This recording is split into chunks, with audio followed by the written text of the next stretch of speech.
एक बार मुनि श्रेष्ठ नारद जी कैलाश पर्वत पर गए और भोलेनाथ से प्रार्थना करने लगे। हे शिव शंभु, हे भोलेनाथ, मैं आज पृथ्वी लोक पर गया था।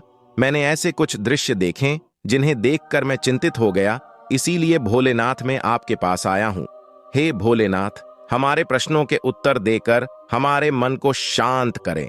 फिर शंकर जी कहते हैं, हे मुनि श्रेष्ठ, आपके मन में जो भी प्रश्न चल रहे हो वह आप मुझसे पूछ सकते हैं। तब मुनि श्रेष्ठ नारद जी कहते हैं, हे शिव शंभु, आप तो तीनों लोकों के झांता है, आपको पता है, सब पता है मेरे मन में क्या चल रहा है। फिर भोलेनाथ कहते हैं, हे नारद, आप निसंकोच हमसे अपने प्रश्न पूछ सकते हैं। मैं आपसे वादा करता हूं कि आपको आपके सभी सवालों के जवाब अवश्य दूंगा और विस्तार सहित बताऊंगा। अब पूछिए, क्या पूछना है आपको।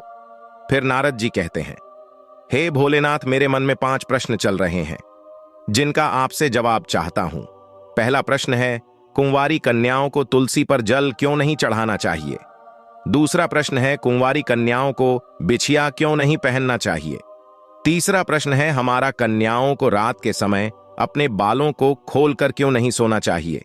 चौथा प्रश्न है, हमारा कुंवारी कन्याओं को सिंदूर और बिंदी क्यों नहीं लगना चाहिए। और आखिरी और अंतिम प्रश्न है, कन्याओं से पर छुआने से क्या होता है। हे भोलेनाथ, आप हमारे इन प्रश्नों के जवाब दीजिएगा। मैं जब से पृथ्वी लोक पर गया हूं तब से यह प्रश्न हमारे मन में चल रहे हैं। हे शिव शंभु, आप इन प्रश्नों के जवाब देकर समस्त मानव जाति का कल्याण करें। फिर भोलेनाथ कहते हैं, हे मुनि श्रेष्ठ नारद, आपके द्वारा पूछे गए 5 प्रश्न मानव जाति के लिए बहुत कल्याणकारी। अब मैं आपको आपकी द्वारा पूछे गए 5 प्रश्नों के जवाब दूंगा। आप इन्हें ध्यान पूर्वक सुनिएगा और पूरे संसार में इनका प्रचार प्रसार कीजिएगा। लोगों को बताइएगा कि यह 5 काम कुंवारी कन्याओं को क्यों नहीं करना चाहिए। हे नारद मुनि, अब मैं आपके सवालों को जवाब देने जा रहा हूं। एक एक प्रश्न करके तो आप ध्यान पूर्वक सुनिएगा। तभी वहां पर माता पार्वती भी आ जाती है और कहती है, हे भोलेनाथ, मैं भी आपकी इन सभी 5 प्रश्नों का उत्तर जानने की इच्छुक हूं। कृपया मुझे भी आप आज्ञा दें। भोलेनाथ कहते हैं, हे देवी, आप भी बैठिए और इन सभी प्रश्नों के उत्तर आप भी सुनिए।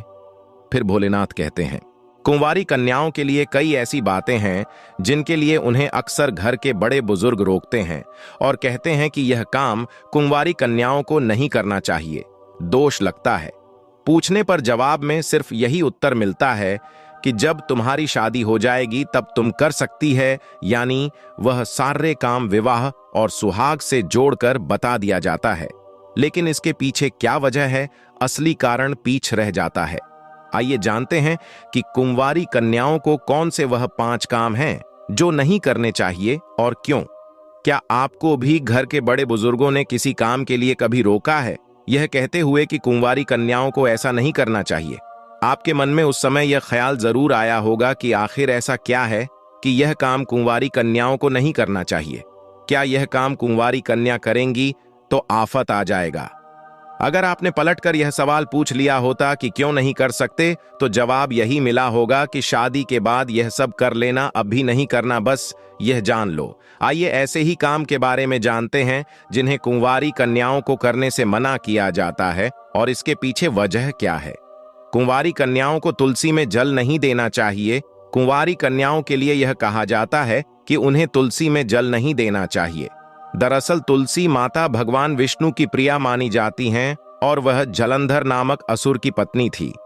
लेकिन देव कार्य से भगवान विष्णु को तुलसी के साथ छल करना पड़ा और तुलसी को जब सत्य का ज्ञान हुआ तो उन्होंने अपने शरीर को अग्नि में अर्पित कर दिया और उनकी राख पर तुलसी का पैसा उत्पन्न हुआ।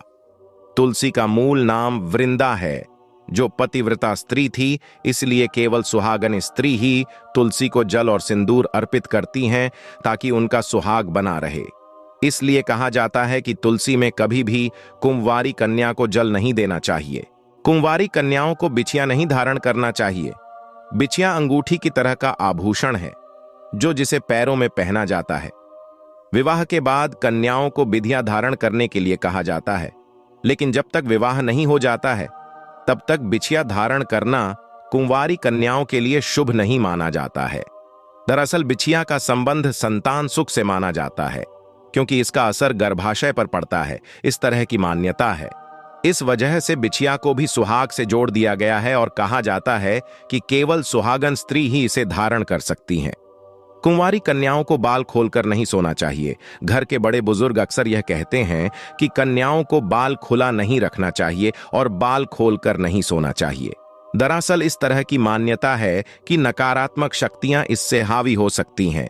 दूसरा पक्ष बालों की सेहत से भी है, लेकिन वजह जो भी हो, इस तरह की बातें अक्सर आप सुनते आए होंगे। कुंवारी कन्याओं को सिंदूर और बिंदी भी नहीं लगना चाहिए। कुंवारी कन्याओं के लिए यह भी नियम है कि उनको सिंदूर से टीका नहीं करना चाहिए और न बिंदी लगाना चाहिए। अगर कुंवारी कन्या चाहें तो कुमकुम से टीक लग सकती हैं या बिंदी बना सकती हैं, क्योंकि सिंदूर और बिंदी का संबंध भी सुहाग से यानी विवाहित होने से माना जाता है।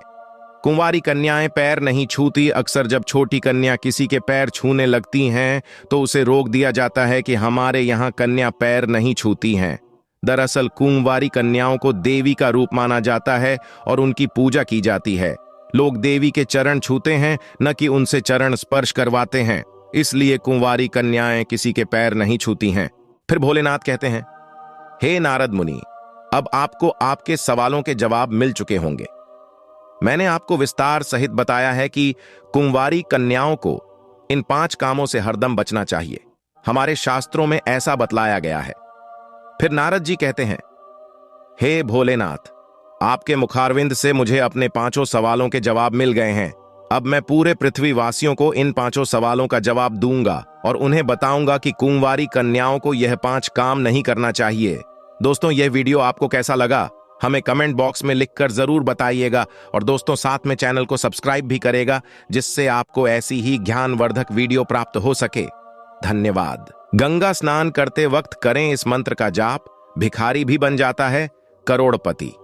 जी हां दोस्तों, आज हम आपको एक ऐसा उपाय और मंत्र बताने जा रहे हैं जिसे आप प्रतिदिन करते हैं तो आप कुछ ही दिनों में इसके रिजल्ट प्राप्त कर सकते हैं। आइए जानते हैं इस महा अचूक उपाय के बारे में। भारत के हर मंदिर की अपनी एक विशेषता है। कहीं पर रोगों से छुटकारा मिलता है तो कहीं पर संतान प्राप्ति का आशीर्वाद। आपने देखा होगा कई लोग नहाते वक्त किसी मंत्र का जाप कर रहे होते हैं तो कुछ लोग किसी संगीत का गुणगान कर रहे होते हैं। लेकिन आज हम जो आपको सरल उपाय बता रहे हैं, इसके करने से अक्षय पुण्य की प्राप्ति होती है। नहाने से पहले पानी से भरी बाल्टी में अपनी तर्जनी उंगली से त्रिभुज का चिन्ह बनाना चाहिए। इसके बाद ह्रीं, जो कि एक अक्षर का बीज मंत्र है, इसे पानी पर बने त्रिभुज के बीच लिखें। कहा जाता है कि ऐसा करने से इष्ट देवी देवता आपके ऊपर प्रसन्न होते हैं और आपकी सभी परेशानियों को नष्ट कर देते हैं। इसके साथ ही आप सुबह में नहाते समय गंगे च यमुने चैव गोदावरी सरस्वती नर्मदे सिंधु कावेरी जलस्मिन सन्निधिं कुरु, इस मंत्र का जाप करें। इससे आपका मन प्रसन्न रहेगा और आपके ऊपर भगवान की कृपा होगी, जो आपको धनवान बनाने में मदद करेगा।